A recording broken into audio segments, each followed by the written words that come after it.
Hello, I'm Joseph Rose and I'm running for District Councillor for the Green Party, and since November last year I've been working almost entirely with environmental issues since learning about how extreme the situation is that we're facing. Okay, so we were talking earlier, Joseph, about these three aspects really. What are you doing to support protest the inaction of governments? Okay, so for me this is quite a complex issue that breaks down into many different parts. So I have had some involvement in Extinction Rebellion, and I've been had an organisational role within the youth strike movement, so helping the youth come together, so students, school students, university students, different ages, as young as 11 years old up to 19, 20, and helping them kind of form their structures so that they can be effective in their movements, and also helping to write bits of material for them.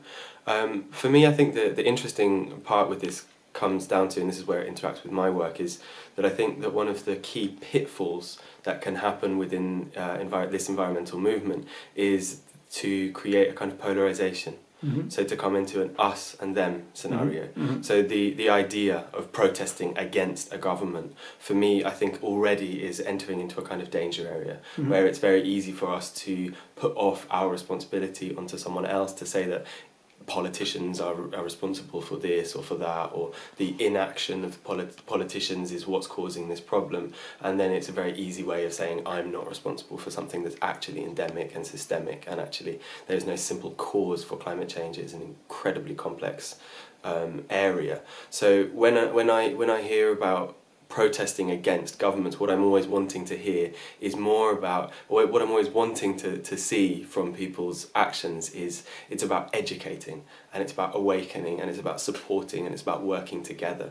So my work is working with workshops to try to bring a wider perspective, where we see that actually no matter where you are in the hierarchical chain that our society functions on, you see that we're all in this together. Mm-hmm. That people who are on top are actually just as much struggling with and have just as much to lose, actually even more to lose in some ways. Mm-hmm. From this situation, and that actually the people who are the least conscious, the least awake, probably causing the worst problems, are actually also really the people who are potentially maybe the most unhappy, and actually are not being served by the society, even if it looks like they're up on top. They're actually victims of the same society. Okay. Of the same problems that that's a really wonderful perspective, really talking about what's called the non-dual perspective, that we're not separate from the problem, nor are we separate from any of the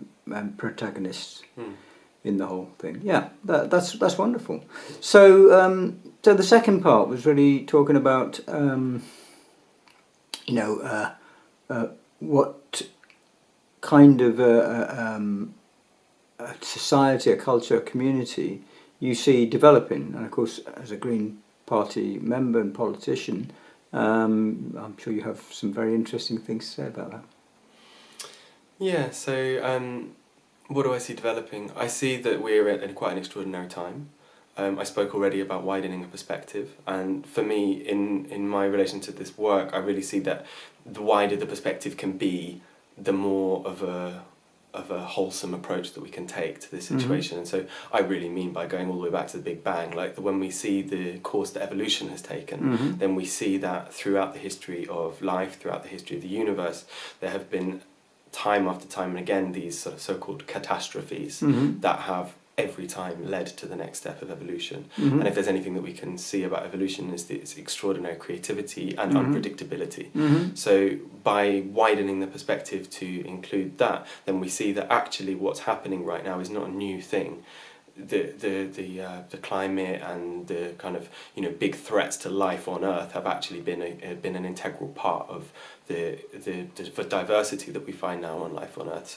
So I really see that this is an opportunity. Mm-hmm. That catastrophe is an opportunity, mm-hmm. for a cultural evolution in mm-hmm. this case. Mm-hmm. I really see that this time is it could be described as a time of cultural initiation. Mm-hmm. And what I mean by that is that when you have a child someone who's a child, then you'll see that they will be learning how to interact with life, the tools that they'll be using in their life, and making all of the mistakes. And that is really the key thing, is that we learn where the boundaries are by pushing them. And as we have become so powerful as a species, we're now having to learn where the boundaries are by pushing them. Right. And until we get the feedback, we don't know when we've hit them, and now we're getting the feedback and we're learning. So the idea that this time is an opportunity for us in a way to grow up, and actually this is something that's been said again and again through the youth strike movement. It's wonderful seeing sort of 15, 16-year-olds telling the politicians and the world leaders to grow up, and I feel like that's actually so relevant, that the younger generations are actually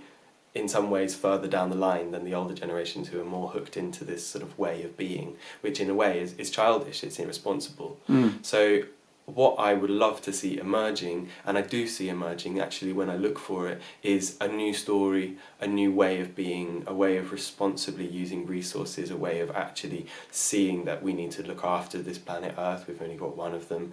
We are utterly dependent in more ways than we could imagine. We're utterly connected also to the Earth in more ways than we could imagine. So very much whatever we do to the Earth, we're doing to ourselves. And I see this consciousness more and more in young people, and also in the older generations as well.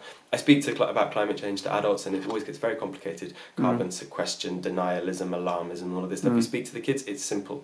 Save the trees, save the bees, save the rainforests, clean the oceans. They've got it. Right. This is where we need to be putting our energy, and that's what I really believe in, and that's what I'm really up for working towards. Yeah. And I saw a great meme recently, I don't know whether you saw it, a climate scientist saying, well, I used to think that the problems were carbon dioxide and all of these kind of things. And he said, now I understand that it's not really that, it's the political will to change. And for me, that was a very interesting meme that went around on Facebook. I'd love to answer that. So I think that, it's interesting. So from when I first came across, it was the deep adaptation work of Jem Bendell that first kind of got me onto this. So it was right on the end of the spectrum. His perspective is that societal collapse is now inevitable, environmental catastrophe probable, and human extinction possible. So on my journey of researching that, where I went to first was looking for the cause. What is the cause of the situation that we're in? And it was only through a lot of time and a lot of research and expanding my perspective and looking at other research and other perspectives that I was able to kind of realise that actually that is our cultural sort of habit, is to have a very complex issue and look for the solution, and to just kind of identify the thing. It's this reductive, simplistic, actual thinking that has got us to the situation that we're in. Right. So for me, where I've come to is realising that the problem is the story, which is in itself an incredibly complex issue. It's a very complex phenomena, that story has evolved alongside humankind, that it's our perception of the universe, of our world, that is the kind of building blocks of our reality. Right. And even a small perspective change can actually have enormous practical changes. Could you give me an example of what that perceptive change would be? So the current story, as I see it, and I say current and I really mean old story, because I don't think people buy it anymore, but I think that the current story could be said to be seen that it is our kind of purpose on life to become as rich as possible, to have a successful nuclear family, to in some way aid economic growth, because of course the economy has to grow infinitely, and this goes on and on and on, and we all know what this story looks like, and more we're seeing that people they're not buying it, they don't really believe it anymore. So a new story, or really an old story, because this has been a story that Indigenous people around the world have had for who knows how long, millennia maybe, who knows. And their story is that we are one with the earth. This is now seen also in modern science view as the Gaia theory, which is that the earth is one organism, that we are all part of this. This new perspective says that a rainforest is living tissue of this planet Earth, meaning that we cannot just cut down virgin rainforest and plant a new forest somewhere else to balance the carbon. Actually, this world is one, and that we're having to look after it. So am I right in thinking that you're saying something like the problems that we're facing today have come out of a particular way of thinking, which is dualistic, and the solutions to that problem will not come from the same kind of thinking. What we need is a more holistic way of thinking, a more holistic way of seeing things, and one in which we are no longer under nature, as was the case in early humanity, neither over nature, but very much in nature, as part of nature. Would you say that was a right? I think that even the fact that we have a word for nature shows the level of separation that we take for granted from the current story that we're in. And I think the thing that inspires me and that makes me the most excited about this situation is that, you know, if for example, I like to think about the first fish that crawled out of the sea, probably because of a catastrophe, probably an area of the ocean got cut off and then dried out, and all the fish there were going to die, and this one fish just kept trying and eventually grew lungs and then evolved into mountain lions and us. And you know, at that point before that happened, how could any of the other fish or that fish have imagined what was going to happen? Okay. So what gets me very excited is just the pure unpredictability of the situation that we're in. So in a way, I see that there's a new story emerging, but I don't think any of us know what that's going to look like. And I think that it's quite easy for us to kind of think that we know what's going to happen, and I fervently believe that we don't, and that actually human beings thinking they know what's going to happen has also been a part of what's got us here. That's a very I mean, this interview is a bit longer than I thought it was going to be, but that's a very interesting idea. And you know, for my own part, there's a certain from a psychological perspective, I can see that we human beings like to know. We always like to know what's going on because we've evolved to know, and it's been very useful in many ways to do that. But intelligence is usually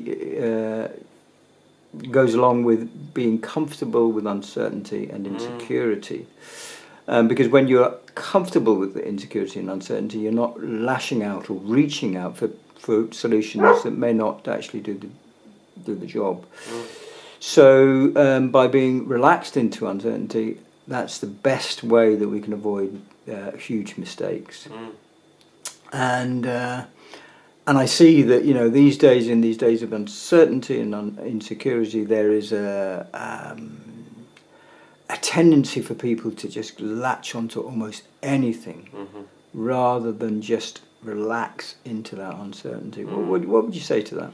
I would say that it's a cultural norm. It's a kind of a cultural strategy that we have, and I've mentioned this already, but in dealing with a complex issue is to kind of use reductive thinking, is to simplify it. If something feels too much, then we like to try to get a grip on it. Right. So we like to kind of break it down into something small, and then we kind of go on attack mode. We're used to this sort of war mentality. Okay. So in a way, I believe that carbon is the current war. You know, it's the current enemy, enemy.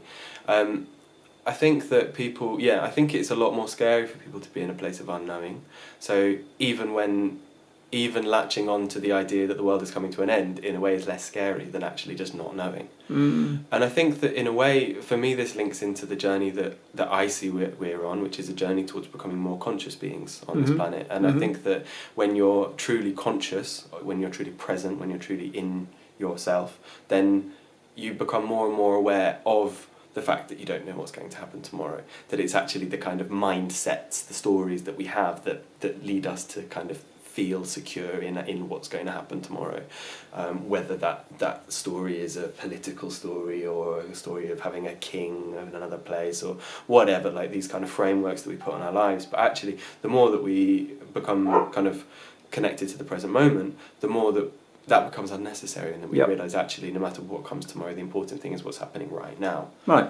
So how does that then relate to, just to close the loop and finish off maybe, to relate to sort of green politics and local green politics? So this has really been the journey that I've been on, which is starting very, very big and getting smaller and smaller and smaller and smaller, and realising that actually if we're going to make the changes that we want to see happen, we don't have to try and solve the carbon crisis across the planet. We don't have to solve the polar ice caps melting. We don't have to solve the rainforests coming down, because actually we're just individually one person, and actually where we can have an impact is in our local communities. And by beginning the practice of looking after our local environment, our local community, our local society, we are then able to create a movement. And that is happening. That is happening all around the world.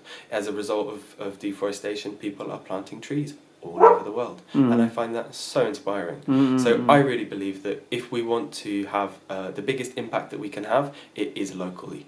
So Mhm. it is planting trees in our area, it is cleaning the plastic off our beaches, Mm. it is of opening up people's minds to the idea that our planet is not just needed, but it's also sacred. It's also Mm. where we come from. Okay. And with that reconnection to the living planet as it is, that then the changes that we want to see happen become inevitable. That's my belief. That's a good place to end. Thank you so much for talking My to us, pleasure. Joseph. Thank you. Great.